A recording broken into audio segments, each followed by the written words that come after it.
บายดีทุกคนวันนี้ส่งแม่ลูกที่ไปใส่ลูกฮะส่งแม่ลูกเขาที่ไปตลาดนะทุกคนเจ๊ให้ลูกนี่ไปตลาดไปซื้อของกินหน่อยนึงนะซื้อของกินมาให้คุณน้อยนี่ไปเบิ่งอันราคาเครื่องอยู่ตลาดเดนะทุกคนเอาไปกันเลยวิวข้างทางฟ้าเป็นมืดฝนไหมทุกคนวันนี้นะ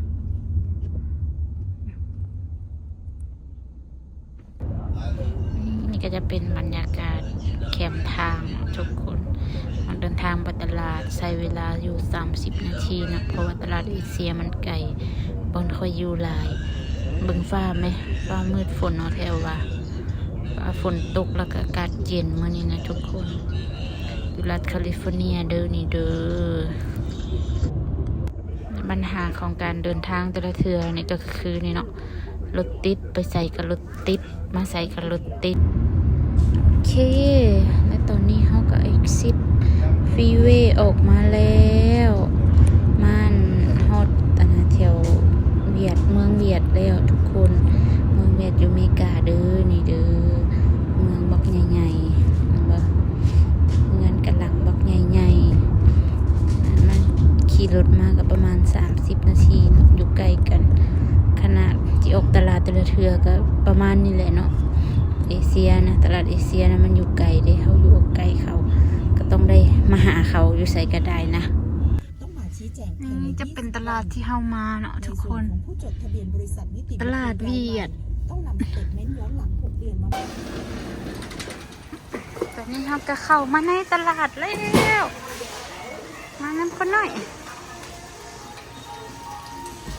มาน้ำคนน้อยนั่งลุงมะพร้าวดูเถิด19 ดันแพงไปต่อ Excuse me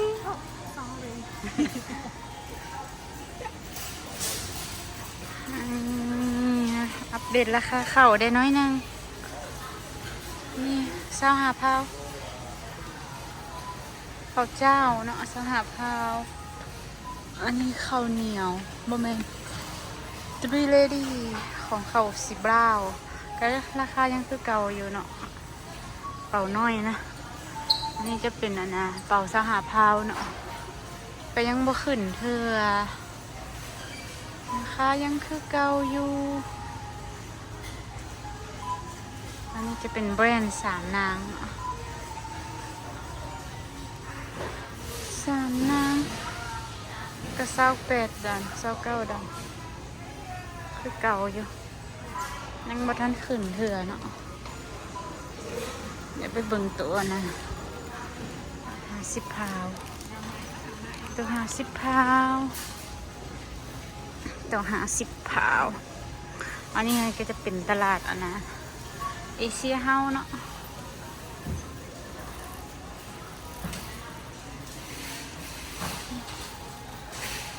ตัว50 พาว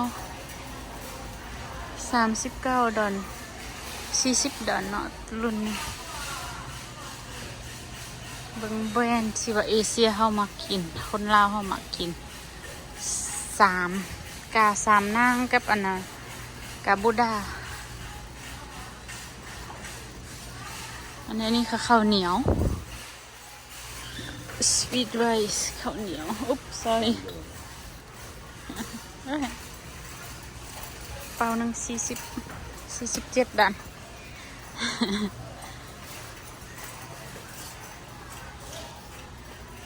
3 นางนี่49 ดอน50 ดอนเนาะเปล่าหนึ่งก็50 พาวไปต่อเขาจะไปซอกซื้ออันน่ะพอเพิ่นว่าอยากกินไก่ว่าซ่านจะไปซื้อไก่อันนี้น้ำปลาโอ้น้ำปลานี่ขึ้นเนาะตัวดอน99 ต่อขวดเดี๋ยวนี้น่ะชูบาร์ Where are you from? Laos Laos? yes oops it's block it's block yeah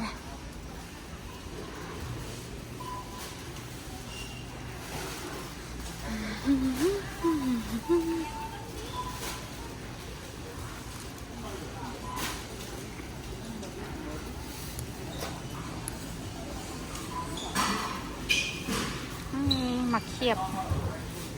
ยบฝรั่งข้าว16 ดอน 99เราจะไปเบิ่งของกินมันพักเบิ่งมี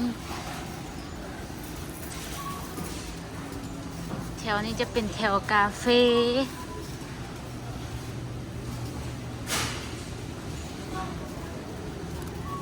ขนาดมาเศร้าแล้วเนี่ยคนยังหลาย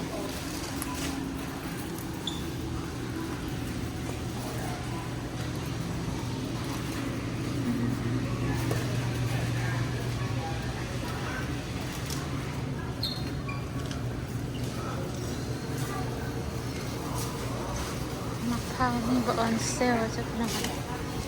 มักม่วงน้อยข้าว12 ดอน 95 59จะเป็นแถวมักไม้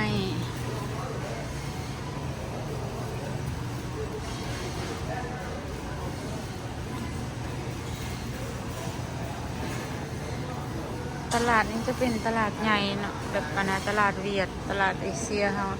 แล้วจะเป็นตัวใหญ่เนาะ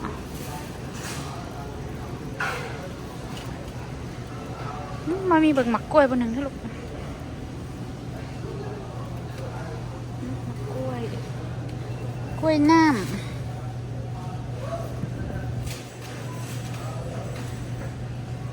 ซื้อหมักกล้วยไปไว้ให้ลูกกินกัน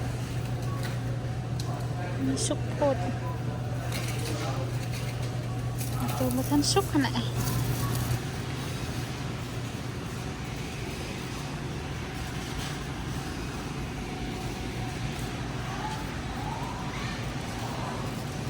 แถวนี้ก็จะเป็นแถวเฮ็ดเนาะราคาก็ตามที่เห็นเลยเฮ็ด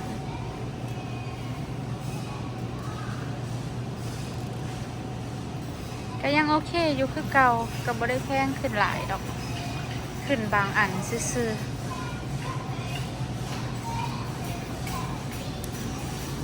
ผู้ได้หมักกล้วยอยู่ที่หน่วยดีงามคนบอกหมักกล้วยหมักมี่ let's go หอมเลยมั้ยหอมหมักมี่ซุป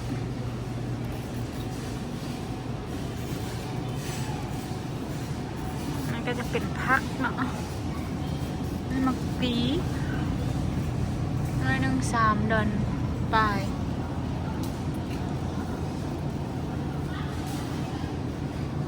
ปุกมักปีมักบัวนี่2 อันต่อดอน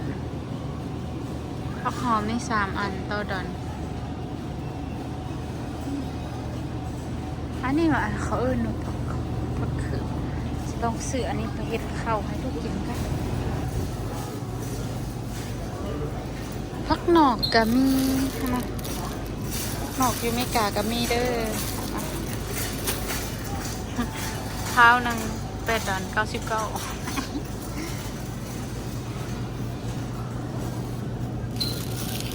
อันนี้จะเป็นยอดหมักถั่วน้อยนะยอดหมักถั่วน้อยกับข้าวซอยข้าว4 ดอน 99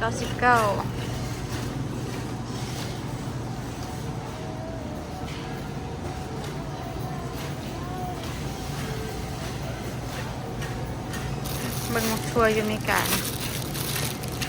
บ่งามปานนั้นข้าว3 ดอน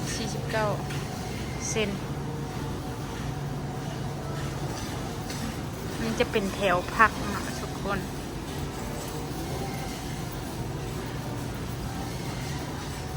มันยุมันยะคนกระลายเด้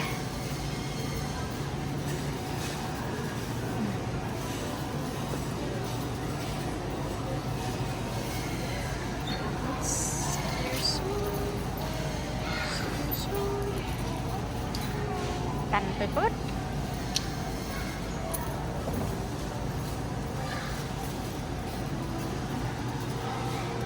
มี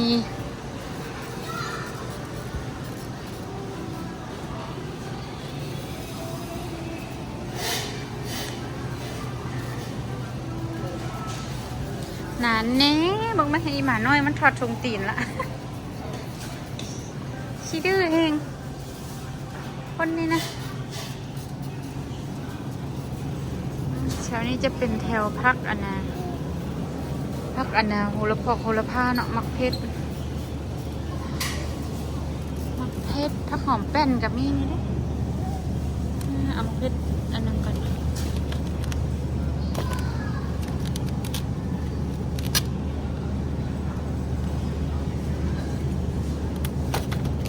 เอามักเพชรก็ซื้อไปหลายก็กินบ่หมดแล้วก็ได้เอาชิม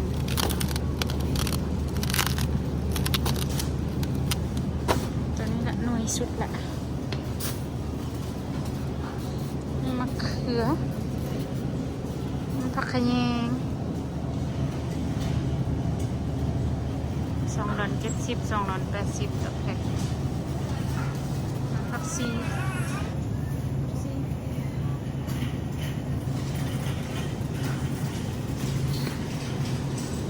ชุนกับมีเนี่ยชุน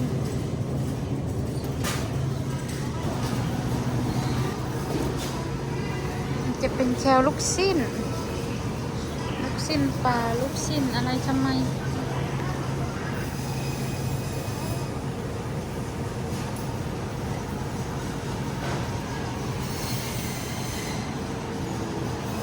นี่ก็จะเป็นแคลสิ้นเนาะ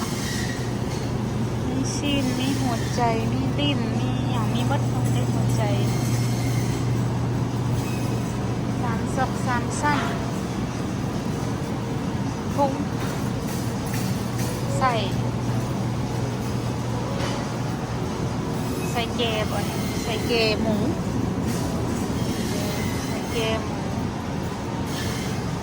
ข้างหมู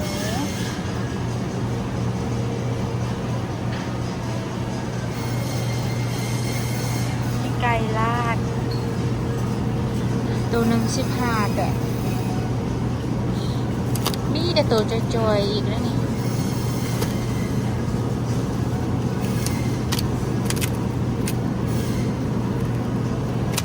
มีตุ่ตุ้ยเลย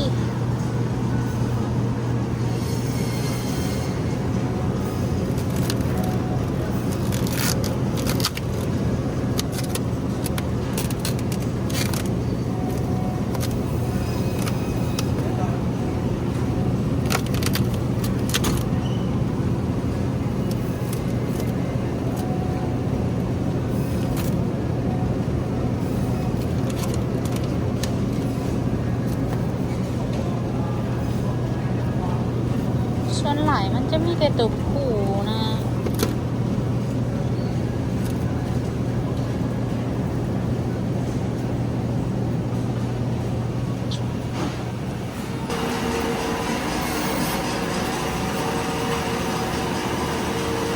แถวนี้จะเป็นแถวซีนนะ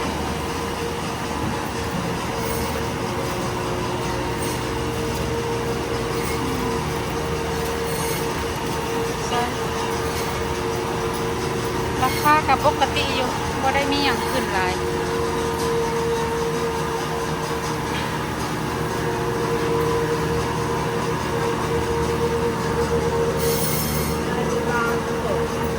ปกติเบิร์ดบ่มีอย่างขึ้นหลาย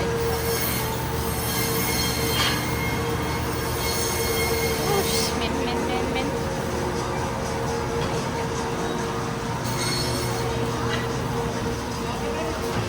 จะเป็นปลาสด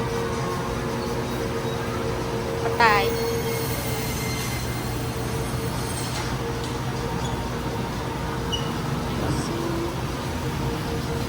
เม้น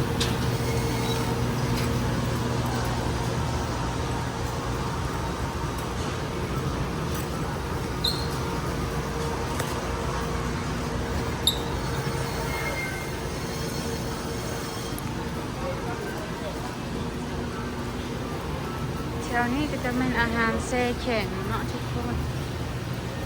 แช่แข็งกุ้งหอยปูปลาอย่างนั้นแหละ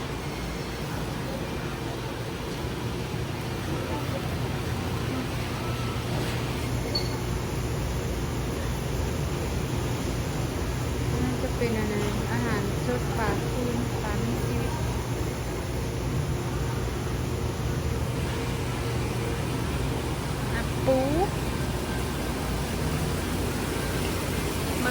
ข้าวหนึ่ง12.99เป็น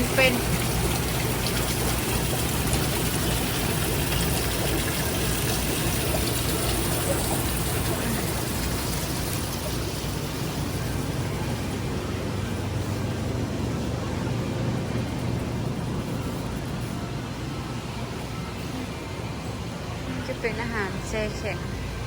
นี่หอยอันนี้ก็หอยจูบ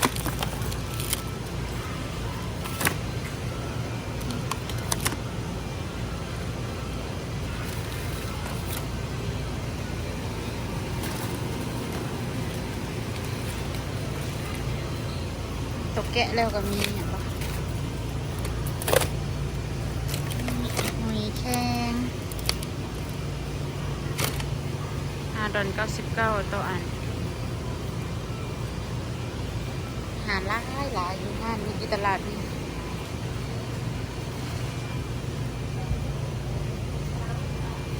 เนี่ยดักแด้ก็มี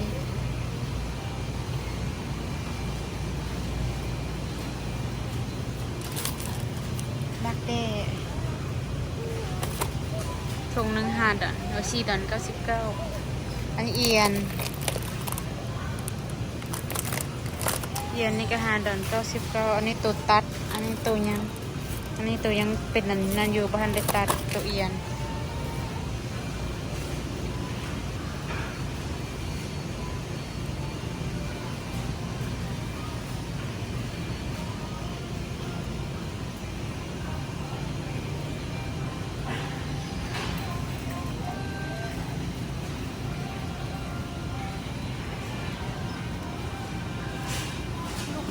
เอลลูกนะ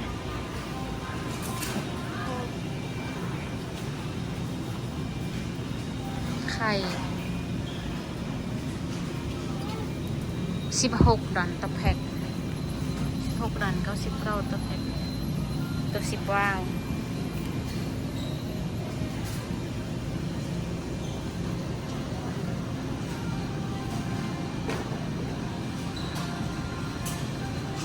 แพงอยู่ไข่ให้จะไปเบิ่งเอาสาลีกันให้ใบตองพี่ใบตองแต่ใบตองก็ยังต้องได้ใส่อันเซแข็งเอาสาลีบุดนึงจักหอมอยากกินสาลี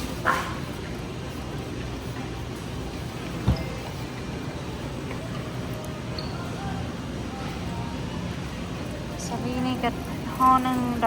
$4.99ได้3อันนี่ตัวน้อยคือสาลี่นี่ยี่ห้อนะกานี่แซ่บสาลี่ขาวนั่นดิ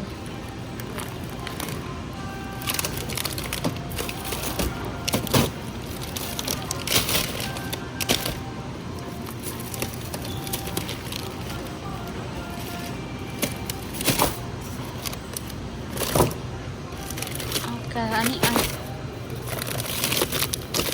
แต่มันหักมาหน่อยตัวนี้เอายางละอัน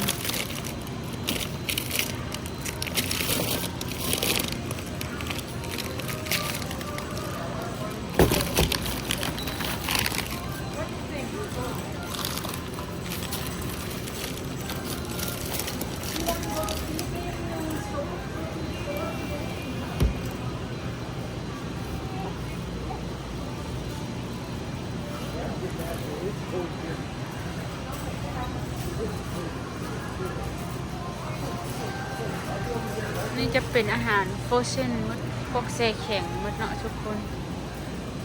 นะข้าวต้มข้าวต้มมัดอย่างก็มีแต่หากมันเป็นเซแข็งมืดสลับปอกสลับเปา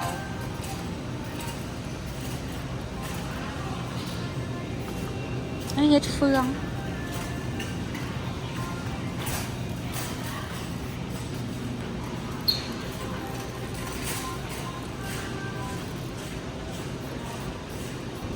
อาหารกระป๋องกระเป๋ง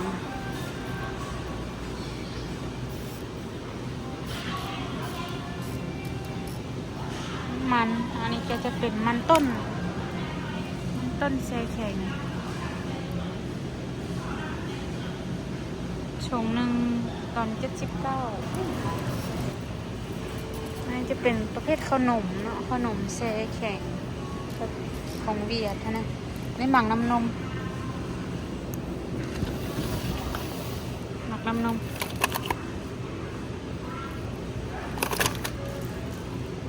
อันหนึ่ง$6.99นี่เรียกหมักลองกองโฟเซนถุงหนึ่ง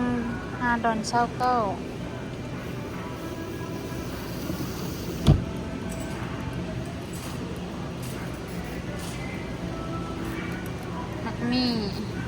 ตัวสดก็มีเลือยานางใบยานาง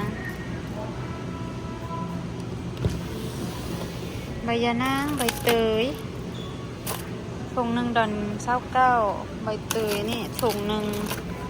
$1.99นี่อันนี้ผักอันนะเขากับลาบนะผักขมๆนะเอิ้นผักอหย่างก็บ่ฮู้เลยอย่างนี้ดอกคูณน่ะโอ้ย่านแม่นี่ดอกคูณคาหัวคาซอย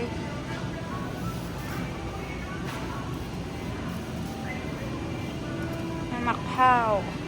มักเผาอ่อนจะเป็นประเภทขนมของเวียดค่ะลายโพดกะสลี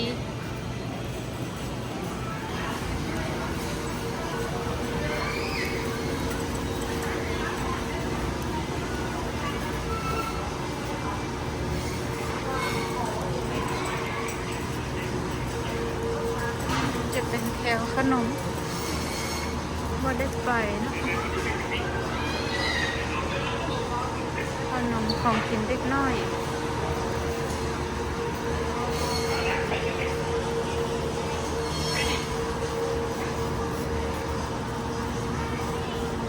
มันจะเป็นแถวเครื่องแห้งเนาะทุกคนเพชรแห้งอะไรทำไมแห้งประเภทแห้งหมดงา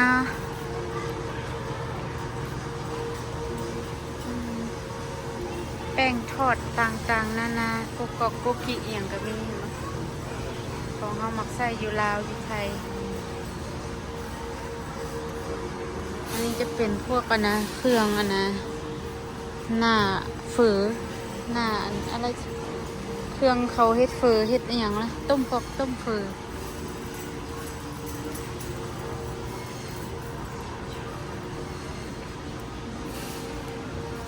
ใหญ่แฮง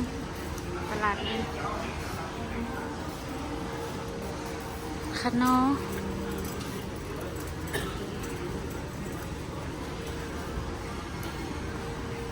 พริกไทยมีหมดเนาะมีครบจบทีเดียวมาตลาดนี้แล้วมันครบรถจะไปหลายตลาด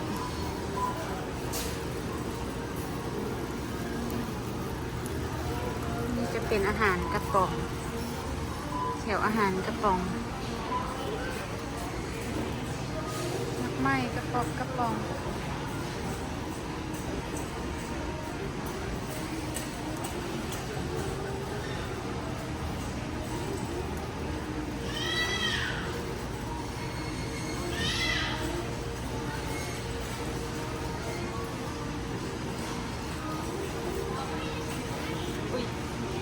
ส่วนราคาหัน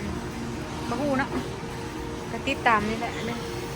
หมักเงาะนี่ก็อันปองหนึ่ง$3.79แถวลุมจะเป็นน้องไม้ว่าโมแมนหมักมี่นี่หมักมี่อันนี้อันนาสลีอ่อน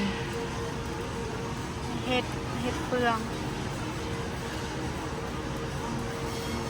นี่หน่อไม้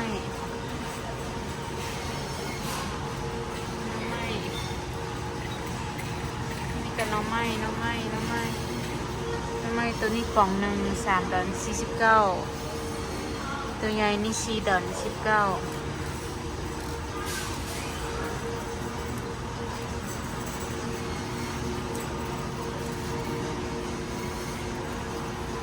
จะเป็นเชลหน่อไม้นะ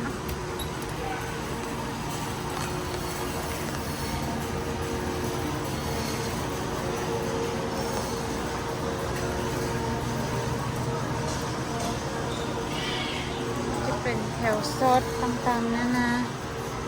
อันนี่นาฝือแบบสำเร็จรูปเห็นบ่ฝือเวียดนะดัน29 เซน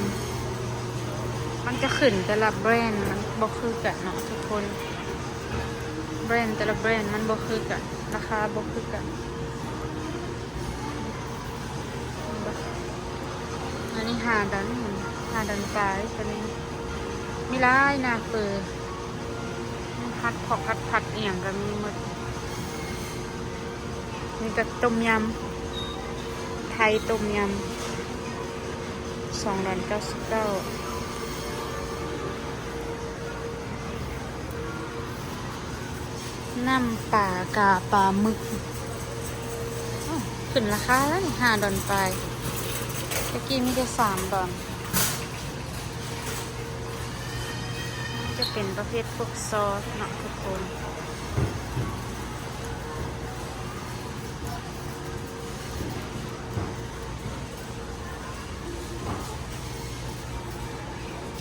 ซอสต่างๆนะครบจบทีเดียวมาเข้าไลน์แล้วเข้าไลน์เช็คเอาท์ซื้อเครื่องไปน้อยหนึ่งเนาะเด็กได้น้อยหนึ่ง